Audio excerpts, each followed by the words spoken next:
this is the second video of today on the world of books and music. Do you remember when I reviewed Florence and the Machine's Dance Fever? Best album ever, loved it, really great Florence and the Machine vibe. And I'll tell you this, it was that great, I actually went back and listened to their new music, old music that they did, like Drumming Song and all sorts. Oh, great nostalgic coming back from my school youth when I listened to Florence and the Machine, and I was tempted to watch their performance again at Glastonbury. Florence Welch, I think that's her name is. Brilliant female performer live. Now, I went back because I did mention in the video about her two of her influences. One of is Kate Bush, and the other is Tori Amos. I listened to Tori Amos's album. I think I listened to Gold Dust, which is another great album. Really great, nice, really nice and easy album. And then I listened to Cornflake Girl and all sorts. Today, I am reviewing her latest album that she has done. It was released in last year, so it's basically a year old. Her album called Ocean to Ocean, and I will show you her albums that she has done. This is what I always do, trying to get the albums ready. So all of her albums there from 1994, Under the Pink, and Boys for Peel, which is 1996, and that's where she had her single called Professional Widow, and that's another been created into an iconic remake of the song. From the Choir Girl Hotel in 1998, to Venus and Back 1999, Strange Little Girls from 2001, Scarlet's Walk, that's a really great song. There's a really great song in there called Sort of a Fairy Tale, and that is 2002. The Beekeeper from 2005. American Doll Pose 2007. Abnormally Attached to Sin 2009. Midwinter Graces 2009.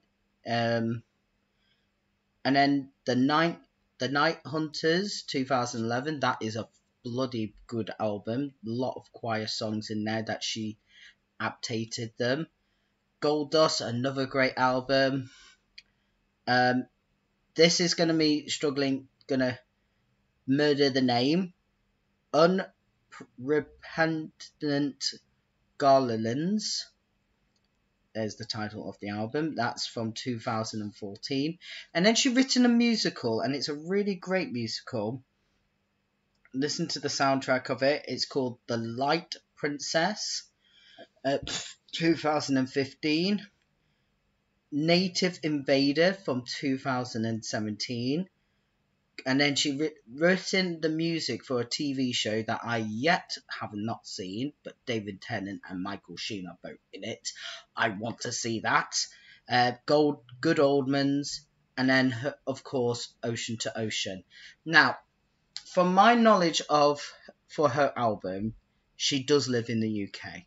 She lives in Cornwall, but she divides her times living in the States, and then she lives in the United Kingdom. But she mainly lives in the United Kingdom, where her new family is.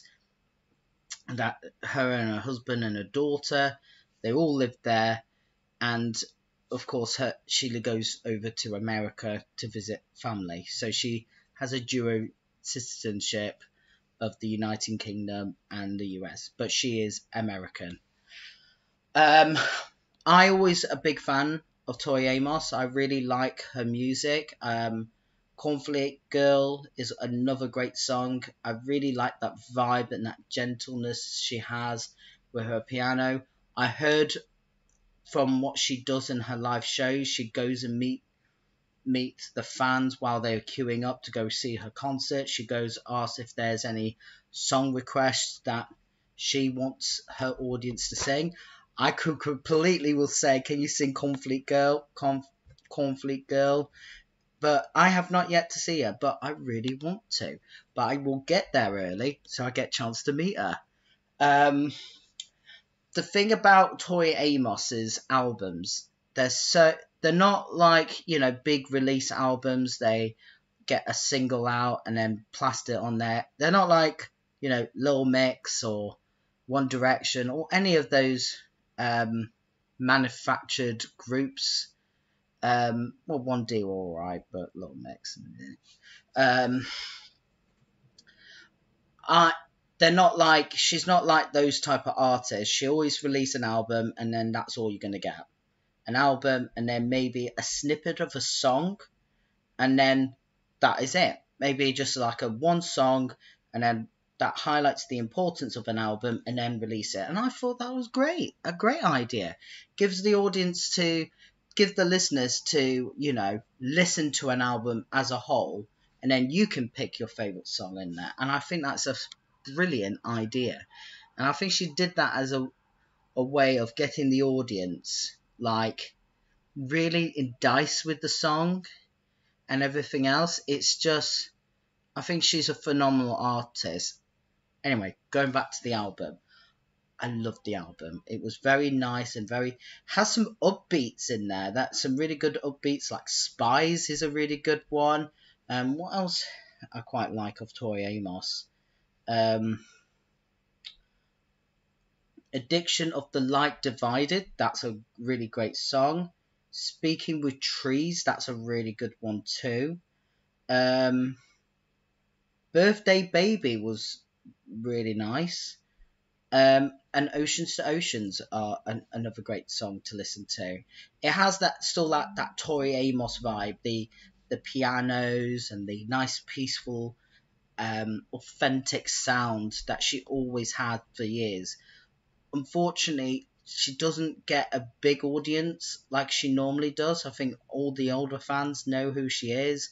Not so much of the young fans would know, which is a shame because I still listen to old music. I love it. And I still listen to some new artists who bring their music back. And it's a real big shame to her because Tori Amos is a great artist and I would highly recommend anybody would listen to her. If you like piano and you like easy listening, Tori Amos. She is just a real one of those female singers who not really fun with the press. She's not like in like a celebrity magazine. You can just spot her and like, oh, Tori Amos and everything. She's sort of that private girl. And what I really love about Tori Amos, she's brilliant. All right, she's brilliant. Well, like I listen to sort of those similar artists like Kate Rusbury, Casey McGraves as well. And I got an album to review of her. It's a really old album, but it has won a Grammy. So yeah, she's one of those type of artists, so underrated and so underappreciated, and I think she's just wonderful. And I think it's a time and place now in this generation which just listen to those type of artists. You know, it could be a good thing because her career could go big and well known and all sorts. So yeah, what I like about Ocean to Ocean, I love the album cover. It really established what the actually album was it mean. When we talk about Jack Harlow, which is not a very good album, I really did not like it. Like him, but not his album. It did not give a good representation of the album, but for Tori Amos, big representation of the album, and I love the music. Absolutely perfect. Thank you for watching. Follow me on Instagram, and if you like this video and the crappy Jack Harlow, give this video a thumbs up, give it a like or anything else, and stay tuned for my next video, which will be another artist review. So thank you for watching, and I'll see you next time. Bye.